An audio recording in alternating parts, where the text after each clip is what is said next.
Thank you for joining us for another power-packed message from Dr. Myles Munroe, provided by Munroe Global Incorporated and MunroeGlobal.com.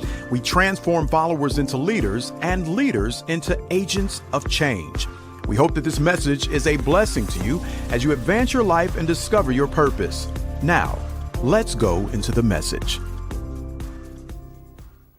You begin as a person, an innocent baby. And the moment you were born, your culture and your family and your environment and your educational system begins to form your belief system. And that could be detrimental. Because if your culture and your environment does not teach you the truth, then you will believe a lie, even about yourself. And your belief system becomes your personal philosophy, out of which you influence other people. And that's why the foundation of your public leadership is determined by your private belief system. And that is why I am teaching you carefully, line by line, to challenge your ideas about yourself. Because you came out of a history, just like I did, where we were formerly oppressed by colonial imperialism, which taught us some ideas that were not true about you. You were trained to be maids and yardmen and farmers and workers on plantations and serving tea and cooking for people. You were not trained to own a business and build a company and lead a country and buy your own oil field or invest in your own gold mine. It's always somebody else doing it, because you've been trained that you cannot and should not try to own an oil company. And so we accept the idea. So our philosophy says we cannot own that. So we have been trained to be an employee, not an employer. As a matter of fact, we've been so brainwashed by the wrong philosophy that we are afraid to own things. We are afraid of success.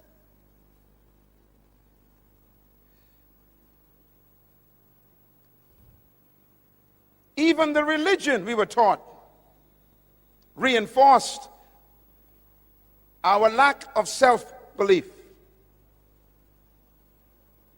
You know what you were taught for the last 100 years in religion. Your doctrine came from another country. Your belief system was imported by people who owned your forefathers. And they taught us songs to sing, didn't they? Songs like, I got a shoe, you got a shoe. All of God's people got a shoe. When I get to heaven, I'll put on my shoe. I'll walk all over God's heaven. Interesting song. So the enslaved, oppressed person sang that song. And they sang it to the master, the oppressor. They said to the master, I got a shoe and you got a shoe. Both of us are God's people. We got shoes. You wear yours now, I'll wear mine in heaven. That's a dumb song. But we sang that in churches and believed it. And even had the spirit on it. I got a shoe. That's a dumb song. What you're telling the master is, you prosper now, I'll stay poor now, I'll be rich later.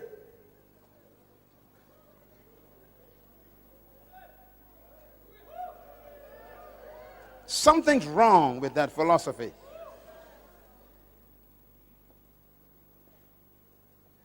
And so they make us afraid of prosperity. They say things like, you don't want to prosper, you might forget God. So stay poor and you'll stay humble before the Lord. Philosophy.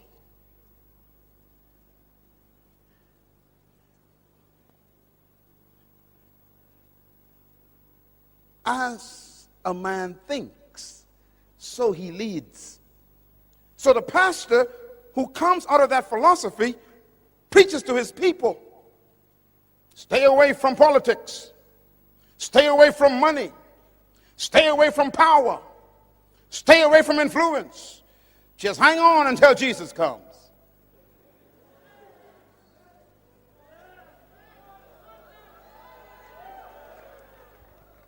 And that is what we preach. We actually preach to our people that they should not be leaders. And they should not own. And they should not have influence. And that's why the Creator sent me to talk to my cousin. You are a ruler. You are a owner. You are an employer. You can run any business.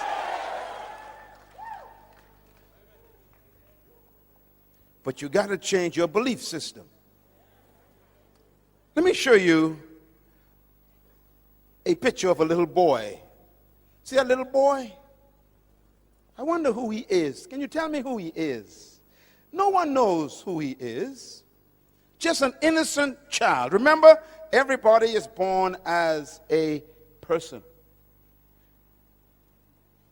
This little boy came from a family, a broken home. His father abused him. His father was religious, but yet beat him, hurt him. And the little boy grew up with a twisted belief system about God. Let me show you who this little boy really is. That's the little boy. He looks so innocent, doesn't he? But the boy is really that man. That man was trapped in that boy. His name is Adolf Hitler. His philosophy was very serious because he believed in an idea that he picked up from the Romans. And I want to close this session talking about the Romans because Papua New Guinea is ruled by the same ideas that the Romans had.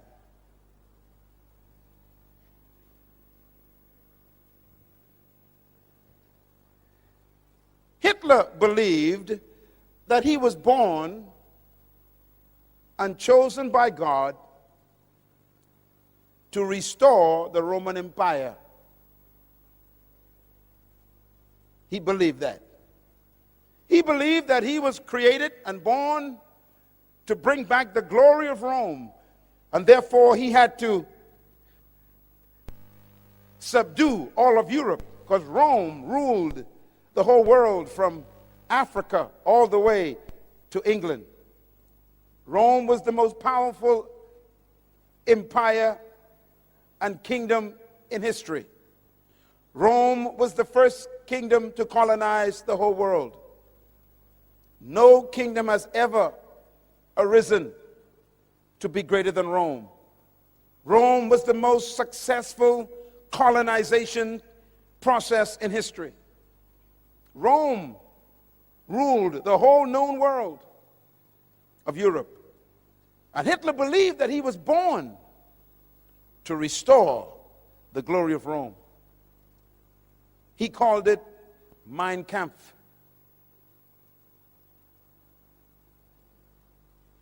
Where did the Romans get their ideas from? And this is important to think about leadership. The Romans conquered the Greeks. The Greeks were the ones who invented the philosophy of leadership that control our world today. Please listen to me carefully. Because Jesus was born under the Roman Empire in a Roman colony controlled by Greek ideas. So don't miss this. The Greeks were the most influential philosophers in modern history. The Greeks were the ones who invented the ideas that control the world right now. As a matter of fact, the Roman Empire adopted the Greek philosophy when they invaded Greece. The Romans were so powerful that they conquered Greece and destroyed the Greek Empire, but they did not destroy the Greek libraries. The Romans are smart people. They took the Greek libraries and they adopted the Greek ideas and philosophy of leadership. And so the Romans became Greeks in thinking, but Romans in military power. I want to give you quickly why this is important to you in Papua New Guinea. Because Papua New Guinea is a product of the Romans. And Papua New Guinea was ruled by Greek ideas.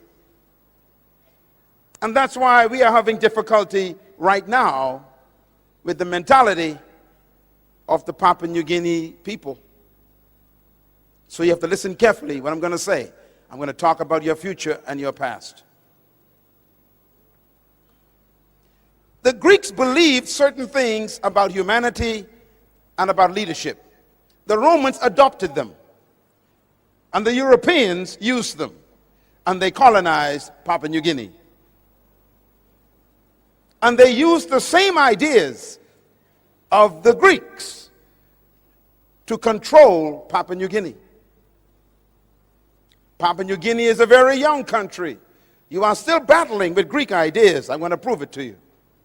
Because every colonization process carried the Greek idea and subdued the people.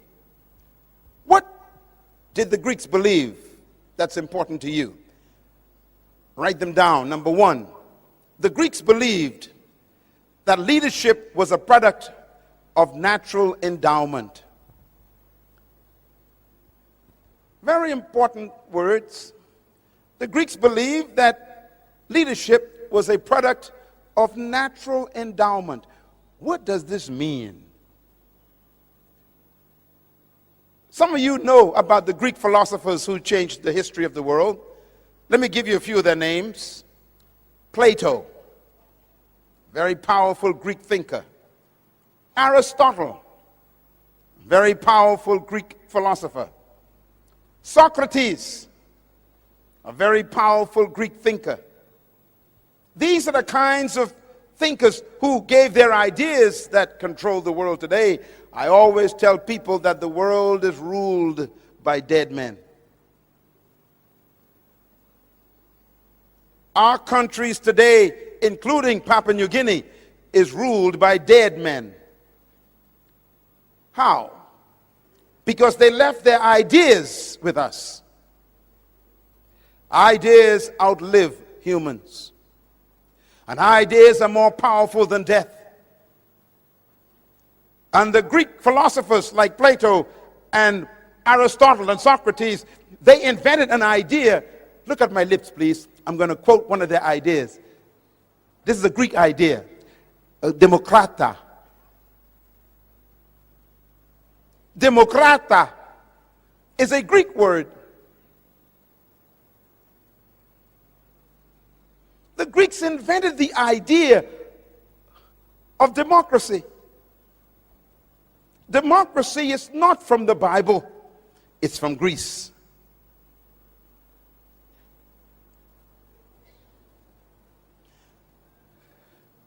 The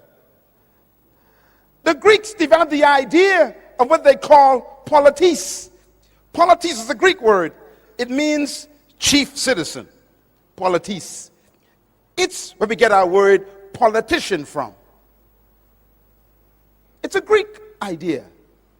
What's a politician? A politician, the Greek says, is a person that the people give their authority to and make them chief citizens over them. It's a Greek idea. It's when people give their power to one person and tell that person to lead them and to rule them. It's called the power of the people given to a chief citizen called a politis. Listen carefully, please. Jesus Christ was born under that policy. The Romans adopted the idea that leadership was a product of natural endowment. What do they mean by that? The Greeks believe that some people were born naturally endowed with certain distinguishing factors that made them superior to others. For example, listen carefully. The Greeks believe, number two, that leadership is a product of birth traits. Birth traits. What do we mean by that? The Greeks believe that certain people were born naturally endowed to be leaders because they had certain traits that made them superior to other humans. For example, the Greeks believed that if you were born with sharp nose and blonde hair and blue eyes and thin lips, you were automatically a leader.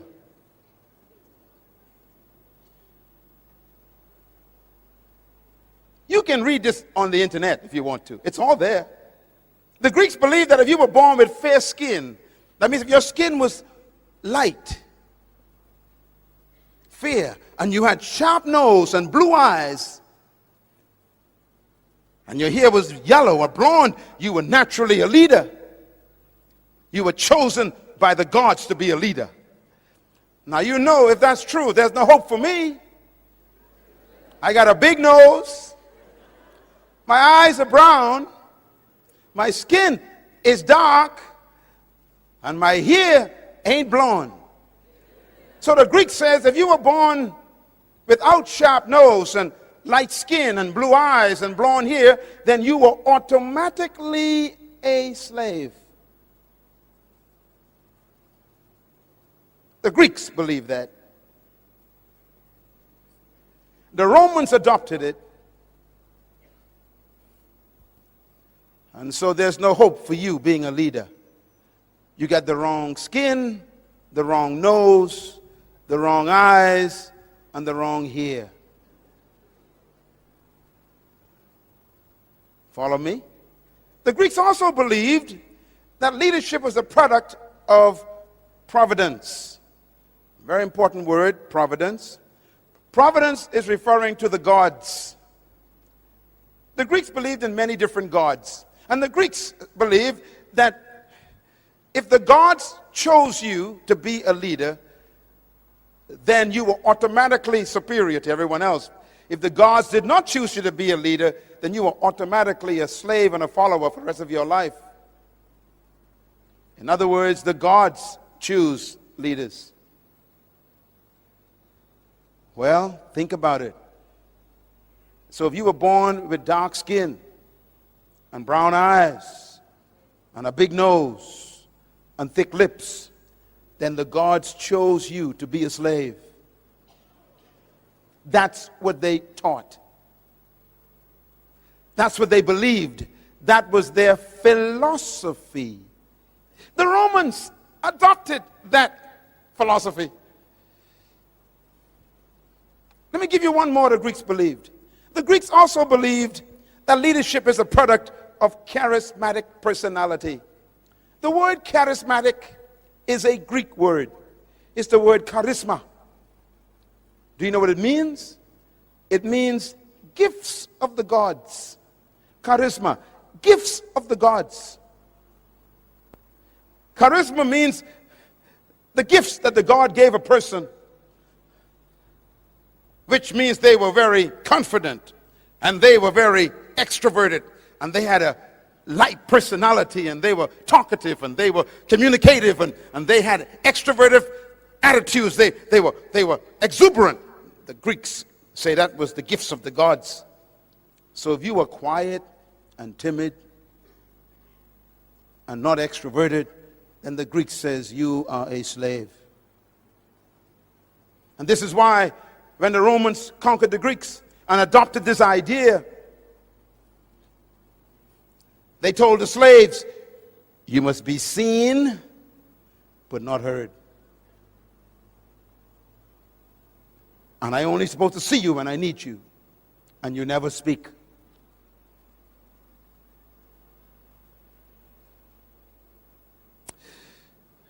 Leadership ideas. And finally, they believed that leadership was reserved for an elite group of people who were destined to be leaders in the world, and the rest of us were destined to be followers. I'm trying to teach you something that's very serious, because the Romans adopted these ideas and made them their culture. The Romans conquered all of Europe, from Africa to Scotland.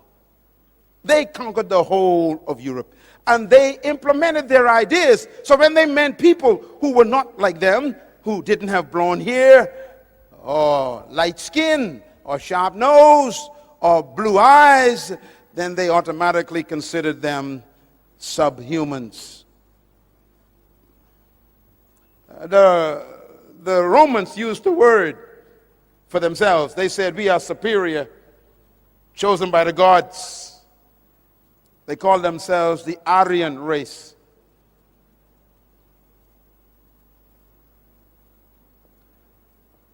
Now I'm going to give you the most important information today. Here it is. The Roman Empire ruled the entire known world, from Africa to Great Britain. The most powerful kingdom on earth under Caesar. They believed that they were chosen by the gods to rule the world. They believed they were handpicked by the gods with certain traits to dominate the world. They believed that they were superior to all other races. And that was in the Roman mentality.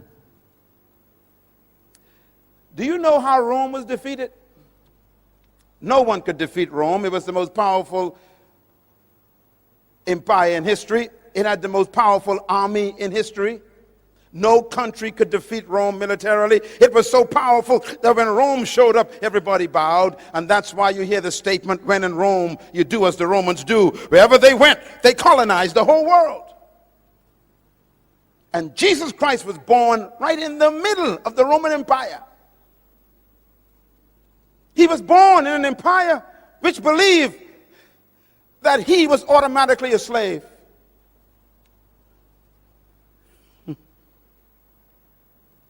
And that's why they treated the Jewish people through whom he came as dogs. Jesus Christ was born in a colony just like me. He was born subjugated by a powerful colonial power called Rome, just like you. He was taught that he was born to be a second-class citizen. He was taught that he was born to be subjected. He was taught that if some soldier in the Roman Empire asked you to take your cloak off and give it to them, you had to give them your clothes if they were cold. He was taught that when a Roman walked in, you stand up and bow. He was taught if the Roman gave you his shield to carry for a mile, you got to take it. He was taught if a Roman soldier got tired carrying his spear, he could say, here, take it for me, and you have to take it. He was taught that he was not a leader, he was a slave.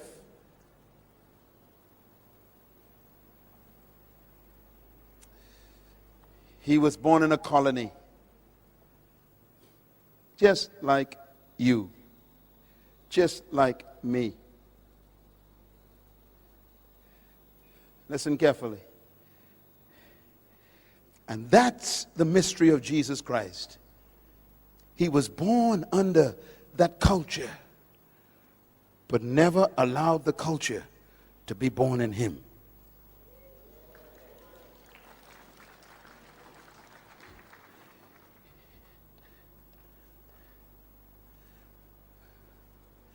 Let me explain Papua New Guinea. When the Roman Empire was defeated, it was not defeated by an army. It was defeated by what destroys most countries. The Roman Empire was destroyed by immorality. As a matter of fact, history teaches that the Roman Empire was destroyed by the loins of their leaders. Your loins are right here. Their sexual life destroyed them. They died from the inside. They decayed from immorality. 14 Caesars, 12 were homosexuals. They slept with boys, not women.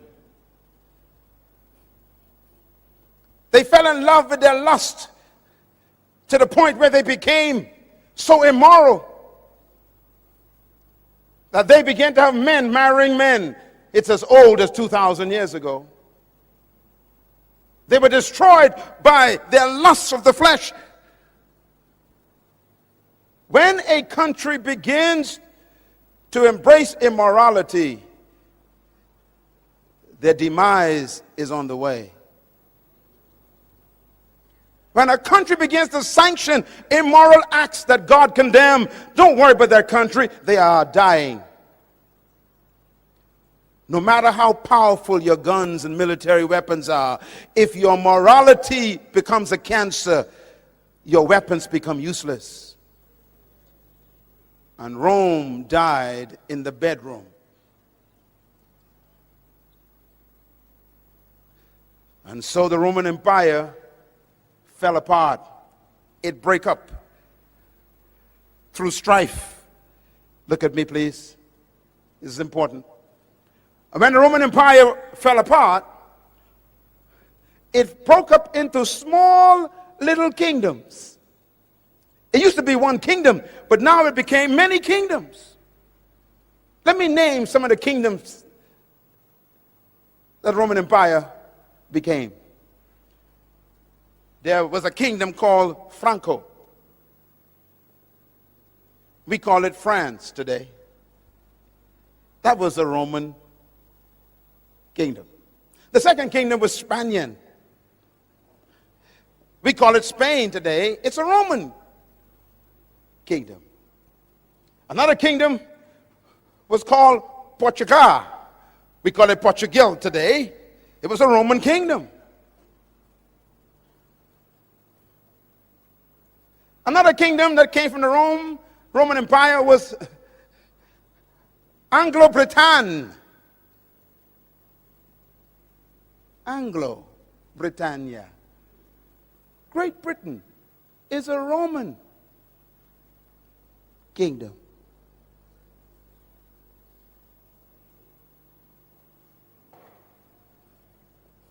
We call them England today. Anglo. Light skin. Interesting, all of these kingdoms have the Roman philosophy. And they decided to expand their kingdoms. And so the French and the Spanish and the Portuguese and the British sent their ships out They are Roman in their minds, Greek in their thinking, and they come to take over territories.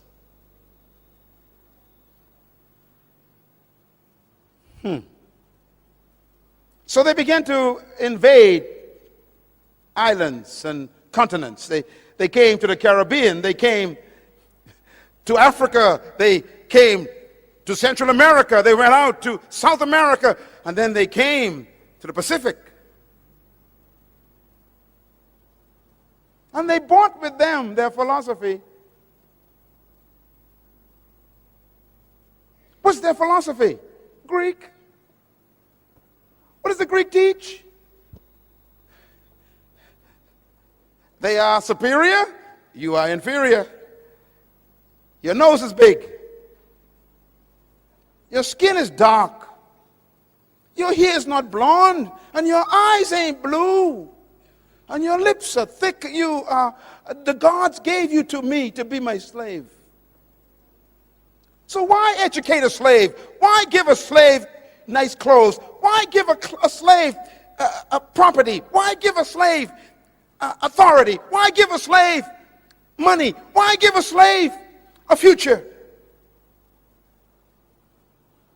Philosophy.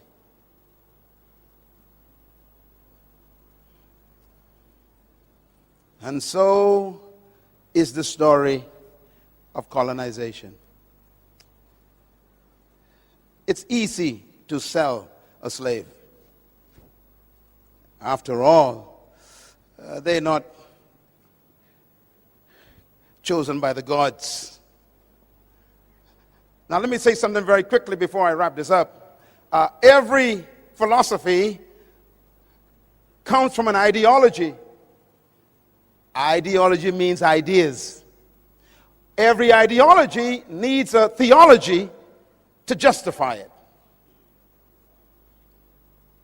So every time there's a philosophy and an ideology, there must be a theology to give it credibility. And this is why religion was used to even justify the ideology of superiority. Do you know what they taught us when I was a child? They said to me, "You fell out of the sky." We had no idea where we came from.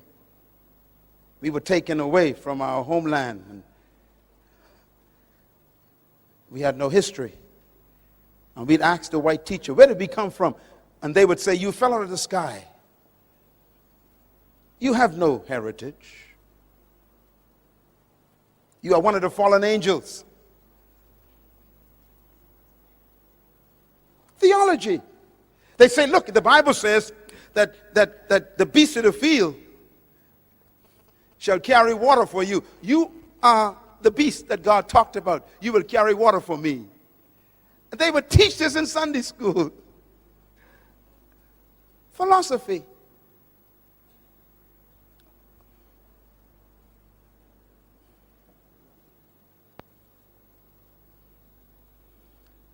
And here we are now, still under Democrat. 200 years of conviction that you are not equal to others. 200 years of miseducation that you cannot think sophisticatedly. 200 years of believing that others with certain traits are much more superior and more intelligent and better than you. Philosophy. And so they say, you must be quiet. You cannot speak much. You're not supposed to express your ideas. You keep your thoughts to yourself. Just make tea. You're not supposed to speak up when you see something going wrong. How dare you? You're not smart enough to see what is wrong.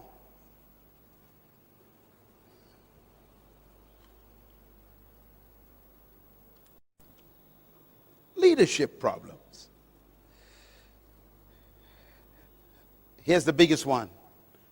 Since you were chosen by the gods to be followers, why waste my time on you, training you to be leaders?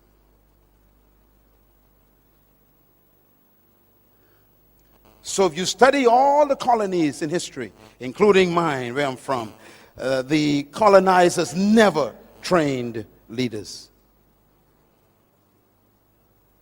And what's amazing is when they finally abandon and leave you, they expect you to fail. And that's why they leave. They always say, well, of course, there are more of you than us, so we're going to get out of here in case you kill us. But we know you can't lead anyhow, so your country will fail. So they expect you to fail. Well, I don't understand that, because if you didn't train me, how can I succeed? And when you do fail, then they blame you and say, see, I told you, you ain't intelligent enough to succeed. They forget that my failure is proof of their failure.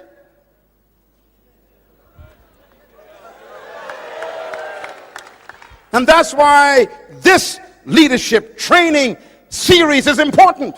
I have come to correct 200 years of history. You are a leader. You can run this country. You can lead the world.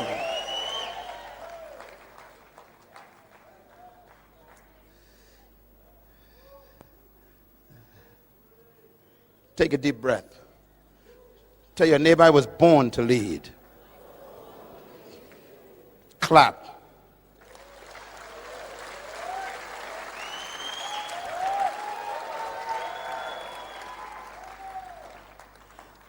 I want to show you this before we go, because it's so important. All the world leaders, if you study them, they're all battling with these issues.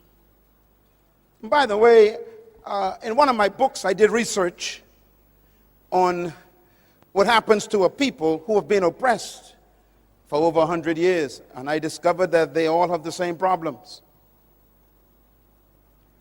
I used a case study of the children of Israel in Egypt. They were oppressed for 430 years. And when they finally came out of Egypt, they couldn't get Egypt out of them. And as soon as they got independence, or should I say deliverance from Egypt, under Moses was their leader, and even Moses had psychological problems. Remember, he was born in Egypt.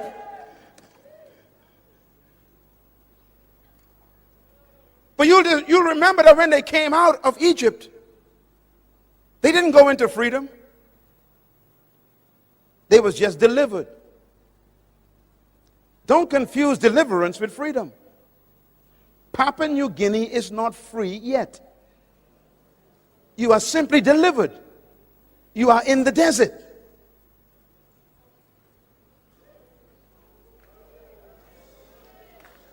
And why does God take you to the desert? Because He doesn't want you to go into the promised land with Egypt in your mind. So He keeps you in the desert to try and change your mentality to think like a free person. Don't ever confuse independence with freedom. Independence is an opportunity to become free. It is not freedom.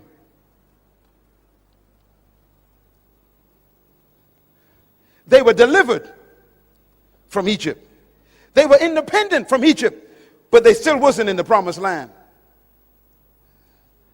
You are not yet in the New Guinea that God promised you yet. Because that Papua New Guinea requires a new kind of mentality.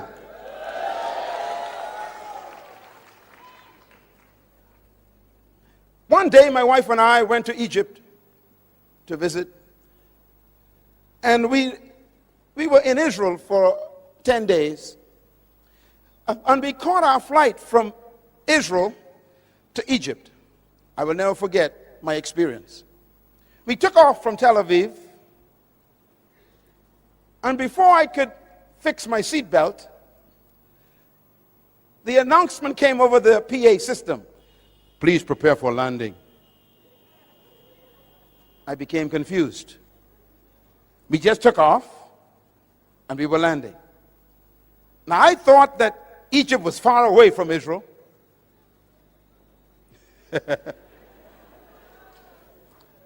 And so I became confused. I said to the flight attendant, I said, excuse me, ma'am, is there a problem? She said, why? I said, why are we landing? She said, we are about to enter Cairo, Egypt. I said, but we just took off from Israel. She said, yes, sir. I said, but we didn't fly. She said, I know. I said, we're landing. She said, yes, we're landing. I said, wait a minute. It's only been 20 minutes. She says, yes. I said, wait a minute, lady. I was in Israel. That's Canaan, the promised land. And in 20 minutes, I'm in Egypt. She said, yes. I became confused. I started calculating. Let's see. 40 years.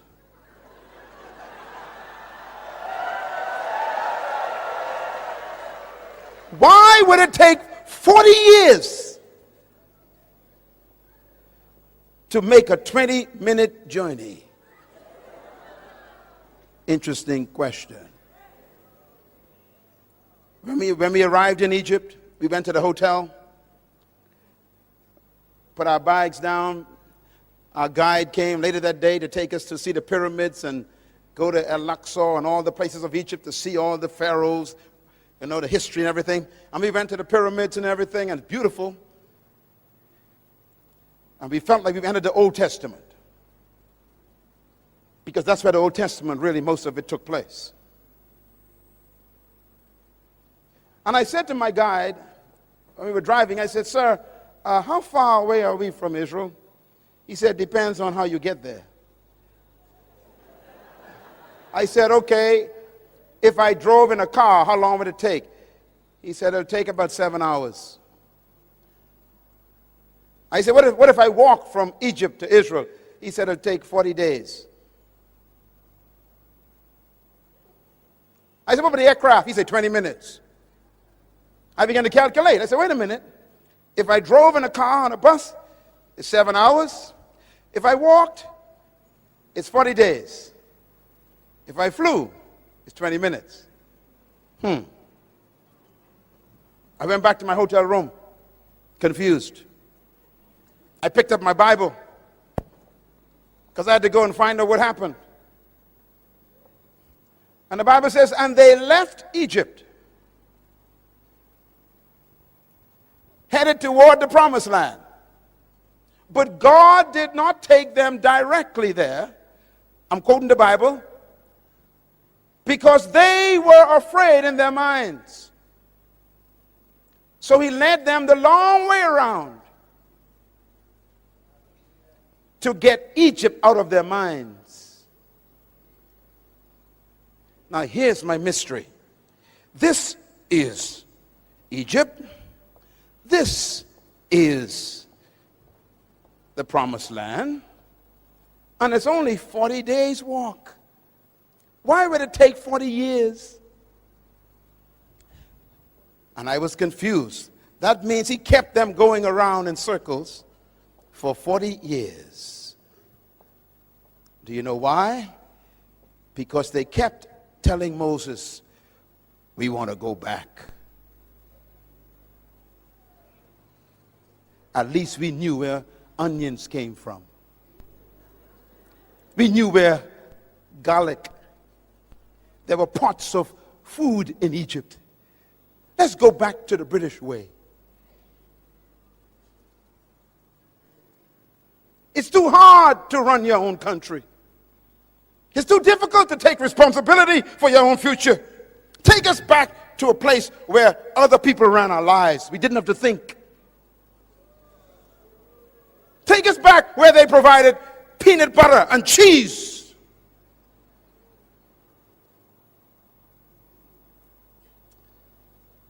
And God says, none of you will enter the promised land because you don't want to get rid of the Egypt thinking.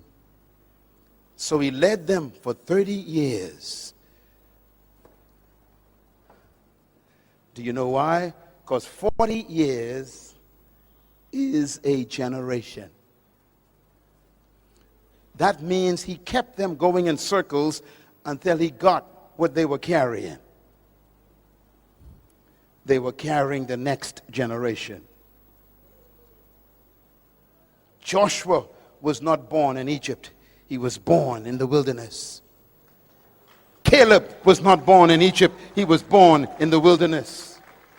There are some people in this room who cannot make it to the promised land of the new Papua New Guinea. Why? They still want to go back. I'm not talking to you. I'm talking to the one right behind you.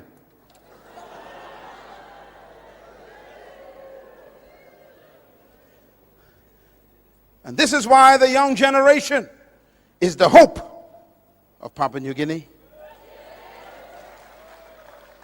And I say to the older members of this great country, ask God to change your mind. Ask him to deliver you from the scent of oppression. Ask him to give you a miracle, not in your body, but in your mind.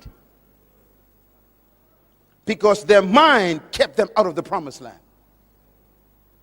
It's amazing. God healed their body, but never took them to the promised land. He fed them food, but never took them to the promised land. He kept their clothes for 40 years, but never took them to the promised land. In other words, God will preserve you until he gets what you want from you, and then he'll kill you. If you don't want to change your mentality, he'll bury you in the desert.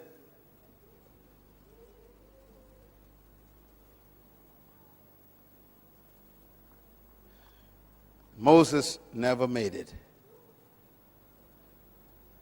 Not even Moses made it. How close are you to the true Papua New Guinea? Can you see it? You know, 2 hours ago, I was sitting with your Prime Minister.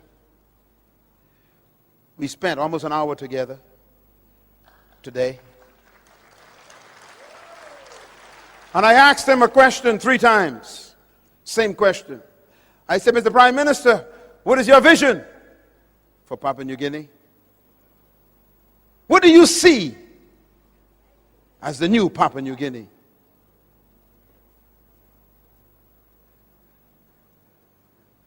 And he talked about what he saw. He saw a country where everybody was educated, free education. He saw a country where people had good health and welfare. They were taken care of. Diseases were almost non-existent. He saw a country where opportunity for people to own companies and to build businesses and to have share in the investment of their country. He said, I see this. And I told him, then you need to educate.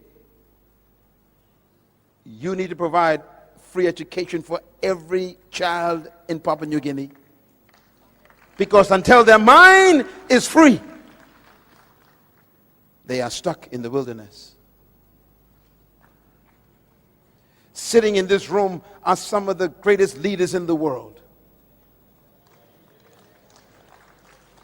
And I believe that with all my heart. You are an awesome leader, young woman. But you have to unlearn what you've been taught by history. You must be free from the Greek mentality and the Roman ideology. You must be set free from the spirit of colonization. And believe that you can govern this country effectively by God's help. I beg you today to be delivered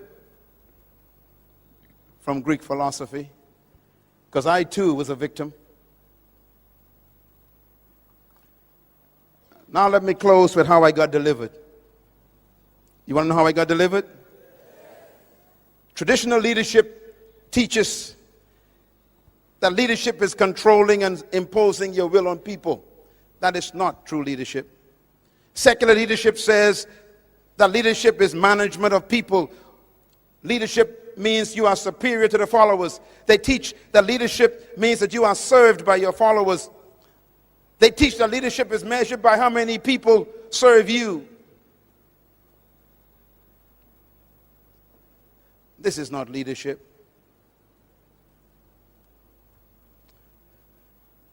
Please go back and invest in those books, because until you get mentally free, you'll never make it to the new Papua New Guinea. The promised land is a beautiful one. I'm afraid for this country. This country has so much wealth in it now that we need true leaders to govern it. And that's why you're here today. Maybe God is preparing you to go into political life, to govern this country in the fear of God, intellectually stimulated by the truth about yourself, where you do not harm people for your own private ambition. Here's my philosophy of leadership. It's opposite to the Romans. Number one, I believe that trapped in every follower is a hidden leader. Number two, I believe that every human being was created to lead and designed to dominate. Number three, I believe leadership potential resides in every human being. Number four, I believe that you were born to lead, but you must become, through a process, a leader. And number five, I believe that true leadership is not doing things, but manifesting yourself. I believe with all my heart that the purpose for true leadership is not to maintain followers, but to produce other leaders. I believe these things as my philosophy. And that is why I travel around the world to come here to wake up the sleeping leader on the inside of you. My philosophy helps me set people free, not oppress people. My philosophy helps me believe in your equality, not your inferiority. Where did I get my philosophy from? I got it from the one who created all humanity. And here's the bottom line. Genesis chapter 1, verse 26. It says, and God said, let us make man, how? In our own image and in our likeness. Why? To let them have dominion over the fish and the birds and the animals and the trees and over all the earth and all that creeps upon the ground. Why did God create you? To have dominion.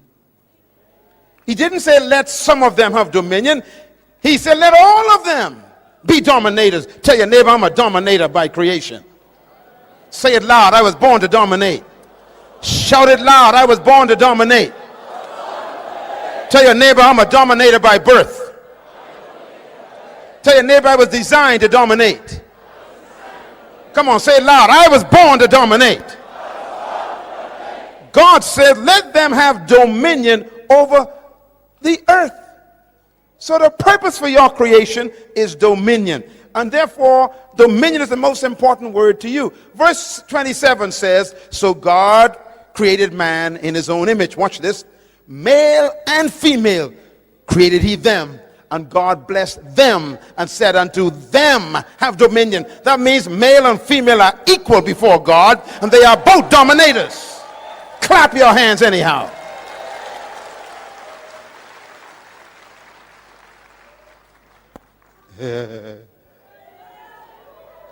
My wife and I are equal, but different. She's a leader and I am a leader, but we are different, but we are equal.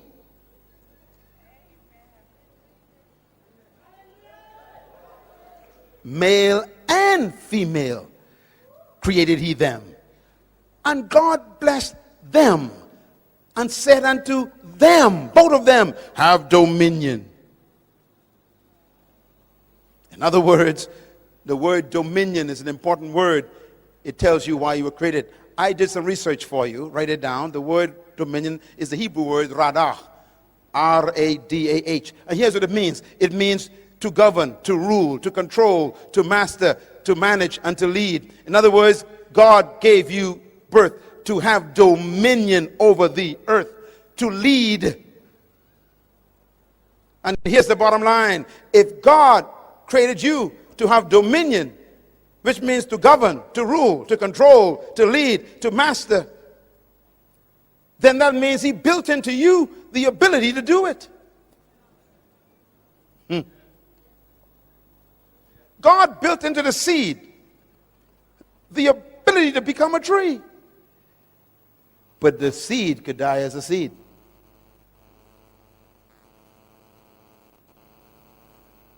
Because it's in the wrong environment.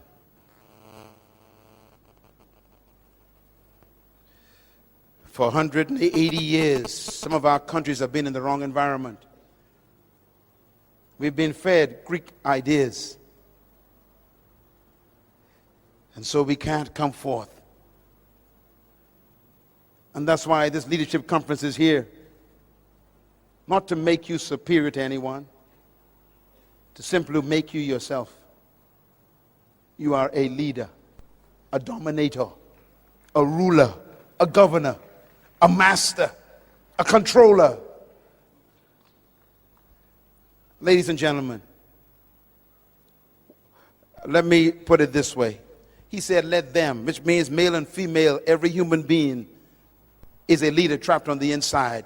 And here is the mystery of how it works. When I first met this beautiful lady, when I first saw her rather, Mother Teresa, before she died, what a woman. She was 4 feet 5 inches high. Little lady. She weighed 102 pounds. And she spoke to the United Nations. She was a nun. What made her so powerful? She discovered her gift. She discovered her purpose, her passion. Listen, please. Whatever you were born to be is trapped inside of you.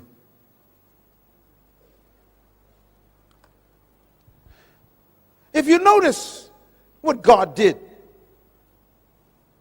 God didn't just give you dominion. He specified what you should dominate. He said, have dominion over fish, birds, cattle, plants, and things that crawl on the ground. That means the only things you're supposed to dominate are fish. Check your neighbor, see if they have any fins. Come on, look around. Any fins? Any scales? Birds. Check your neighbor. Any feathers? Any beaks? Look around. Plants. Check your neighbor. Any leaves? Any roots coming out of their shoes? Things that crawl. Check your neighbor. Do they crawl on the ground on all fours? No. Then the only creature on earth that you are not commanded to dominate is another human.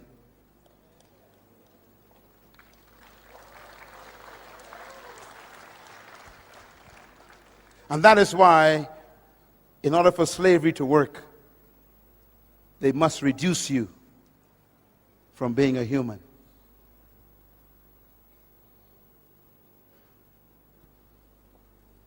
And so they call you subhumans.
highly developed monkeys, sophisticated chimpanzees, intelligent gorillas. They just don't want to make you a man, a human. Why? If you're a human, they can't dominate you.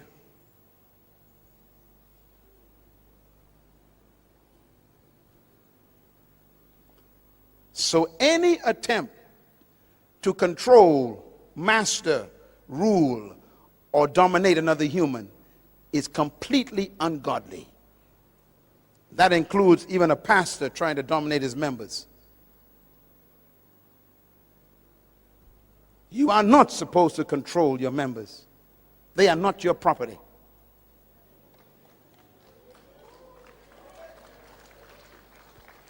You are not to control and own anyone in your company.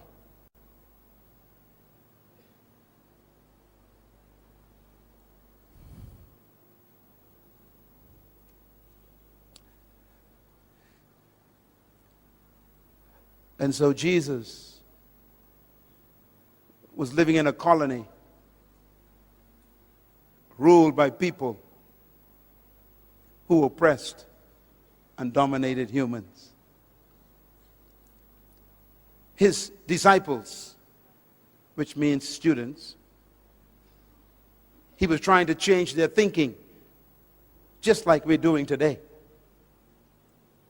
And one day they were sitting down just like this, and he heard them talking to each other. And they were arguing, which one of us is the greatest? They must have been from Papua New Guinea. Always want to know who's in charge. Fighting over positions.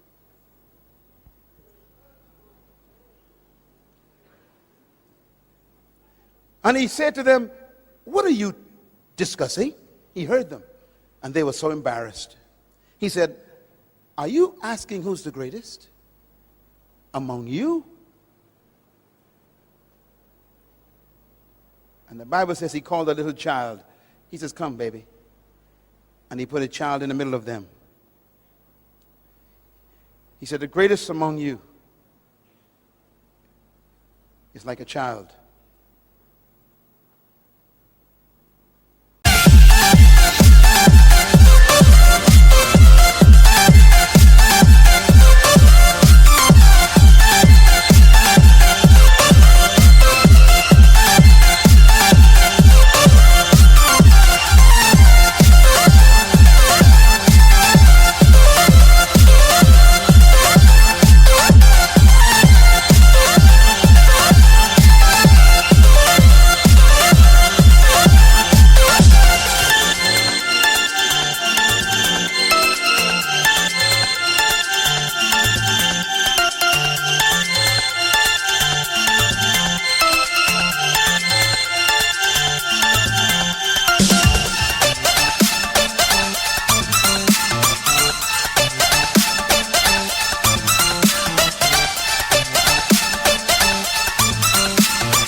A child never desires power.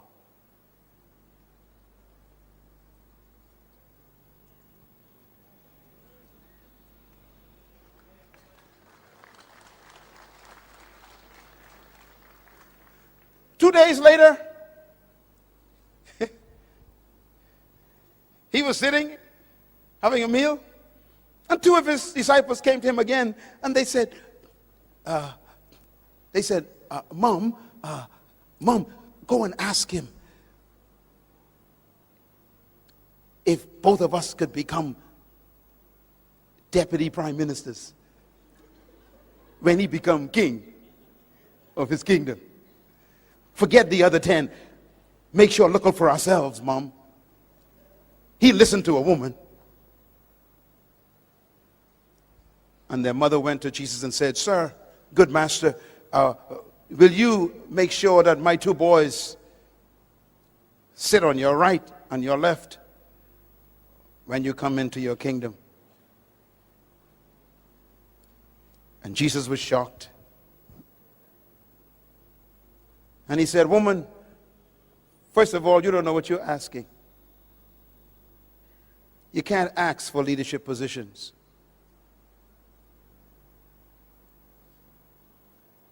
He said, secondly, you shouldn't try to be like other people because you couldn't drink the cup they drink. The word cup means price. You couldn't pay the price for their position. Never be jealous of someone because you don't know what it cost them to get where they are. Can you drink the cup they drink? Leaders don't become jealous of other people's positions.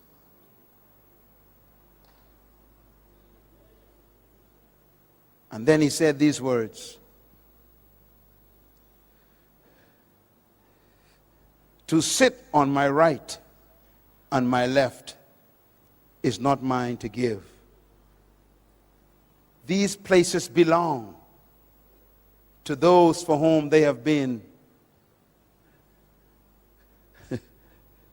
determined by my Father. That means you can't even pray to Jesus for a position. Ladies and gentlemen, listen to me. It's okay. Listen. Don't look at me. This is very important. And then he said these words. You know that the Romans and the Greeks, I'm quoting Matthew chapter 20. You know that the Romans and the Greeks love to lord it over one another and lord it over the people. The word lord means to own something. That's why you call your landlord. It means owner. He says the rulers of this world love to own people like they are property. And there are some pastors who got that same spirit. These are my members. They ain't your members.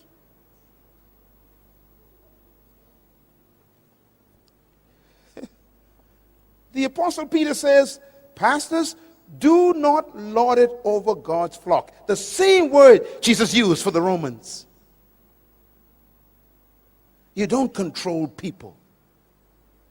True leaders don't own people. They set people free to become great. He said, do not lord it over people like the Romans do. And then he says these words, it shall not be like that among you. Because in my kingdom, if you want to be a great leader, you must become the servant of everybody.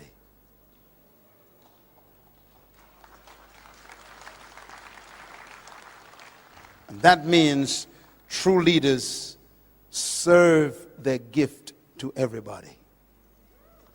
It doesn't mean to become a subservient. It means to serve yourself to your generation, to give your gift to humanity.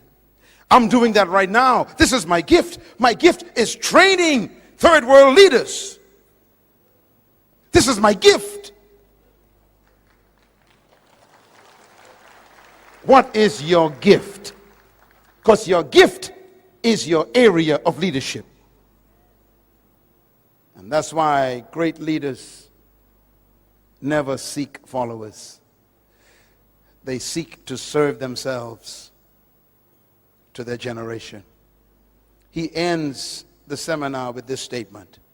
He says, just like the Son of Man did not come to be served, but to serve himself, a ransom for many. Thank you once again for listening to this message, as we hope that it has been a blessing to you. Our goal is to show you new paths and opportunities so that you can discover your purpose. It is your love, support, and partnership that makes Munroe Global possible. Please visit us online at www.munroeglobal.com for more product, partnership, or to join us at one of our live events around the world.